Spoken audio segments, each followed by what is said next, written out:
আসসালামু আলাইকুম সুধী দর্শক, আবারও চলে এলাম নতুন একটা আচারের রেসিপি নিয়ে। আজকে আপনাদের করে দেখাবো কাঁচা আমের ঝুরি আচার। এই আচারটা কোনো রকম চুলার ঝামেলা ছাড়াই খুব সহজে আপনি তৈরি করে নিতে পারবেন। কম বেশি প্রায় সব ইউটিউব চ্যানেলেই এই আচারের রেসিপিটা রয়েছে, তবে আমি যেভাবে এই আচারটা তৈরি করি সেই রেসিপিটা আজকে আপনাদের সাথে শেয়ার করছি। আজকে আচার বানানোর জন্য আমি এরকম মাঝারি সাইজের 6টি আম নিয়ে নিয়েছি, আর এই আমগুলো কিন্তু মোটামুটি কম টক। এরকম ধরনের আমই এই আচার বানানোর জন্য পারফেক্ট। খুব বেশি টক হলে আচারটাও বেশি টক হবে, তাই চেষ্টা করবেন কম টকযুক্ত আম দিয়েই এই আচারটা করার। এখন আমি আমের খোসাগুলোকে একটা পিলারের সাহায্যে ছাড়িয়ে নিচ্ছি। সম্পূর্ণ আম ঠিক একইভাবে আমি খোসা ছাড়িয়ে নেব। এরপর একটা ছুরির সাহায্যে ঠিক এইভাবে কুচো করে নেব। এই কাজটা ছুরি বাদ দিয়ে বটিতেও করে নিতে পারেন, আর যদি গ্রেটারে করেন তাহলে অবশ্যই গ্রেটারের বড় সাইডটা দিয়ে এই আমগুলোকে গ্রেট করে নেবেন। সম্পূর্ণ আম আমার ঝুরি করে নেওয়া হয়ে গিয়েছে। এখানে আমার মেজারমেন্ট কাপে 6 কাপ আমের কুচি হয়েছে। এখন এর মধ্যে আমি 2 টেবিল চামচ লবণ দিয়ে দেব। লবণ দেওয়ার পরে খুব ভালো মতো আমগুলোকে মাখিয়ে নেব, যাতে করে লবণগুলো খুব ভালো মতো আমের সাথে মিশে যায়। তবে খুব বেশি কচলে আমগুলোকে মাখতে যাবেন না, এতে করে আমগুলো ভেঙে যেতে পারে। এখন এই মাখানো আমগুলোকে আমি আধা ঘন্টার জন্য রেস্টে রেখে দেব। ঠিক আধা ঘন্টা পরে আমগুলো বেশ নরম হয়ে গিয়েছে এবং কিছুটা পানি ছেড়েছে। এর মধ্যে এখন আমি স্বাভাবিক তাপমাত্রার কিছু পরিমাণ পানি নিয়ে নিলাম এবং খুব ভালো মতো আমগুলোকে এখন আমি এই পানি দিয়ে ধুয়ে নেব। এরপর একটা বাটি নিয়ে নেব, এর মাঝখানে ঠিক এরকম একটা পাতলা কাপড় দিয়ে তার ওপরে আমগুলোকে দিয়ে আমি আমগুলোকে খুব ভালো মতো পানি ঝরিয়ে নেব। তবে আপনারা চাইলে এই কাজটা কাপড় দিয়ে না করে শুধুমাত্র হাত দিয়েও কিন্তু করে নিতে পারেন।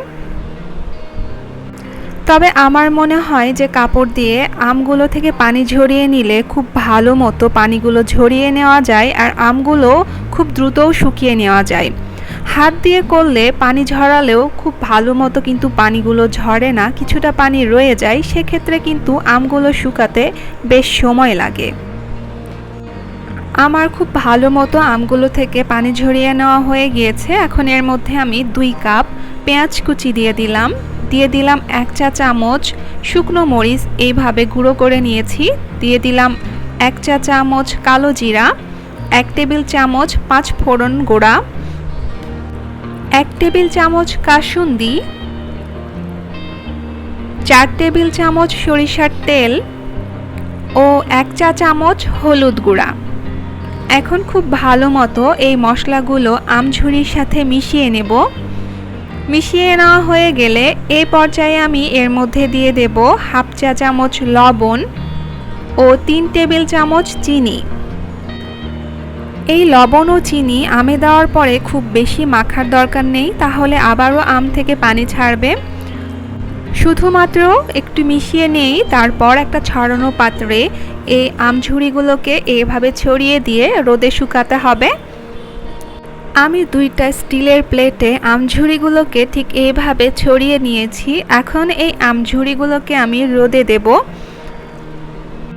আর যদি খুব ভালো মতো রোদ ওঠে তাহলে এই আমঝুরি শুকাতে সর্বোচ্চ 2 দিন সময় লাগবে। তবে রোদের তারতম্যের কারণে আমঝুরি শুকানোর জন্য সময় কম ও বেশিও লাগতে পারে। আমাদের উত্তরবঙ্গে রোদের যে তাপ, সেই জন্য আমার এই আমঝুরি শুকাতে 1 দিনের একটু বেশি সময় লেগেছে। এখন এই আমঝুরিগুলোকে আমি বোতলে ভরে নেব। আপনারা চাইলে যে কোনো কাচের জারে এই আমঝুরিগুলোকে এরকম করে ভরে নিয়ে তারপর এর মধ্যে সরিষার তেল দিয়ে এইটাকে আরও 2 দিন রোদে দেবেন। এই পর্যায়ে আমি সরিষার তেল একটা পাত্রে বসিয়ে দিয়েছি। চুলায় এই পর্যায়ে আমি মিডিয়াম হিটে এই তেলটাকে হালকা গরমের চাইতে একটু বেশি গরম করে নেব, তবে অতিরিক্ত ধোয়া ওঠা গরম করে নিতে হবে না। এখন এই গরম তেল আমি সরাসরি এই আমঝুরির মধ্যে ঢেলে দেব।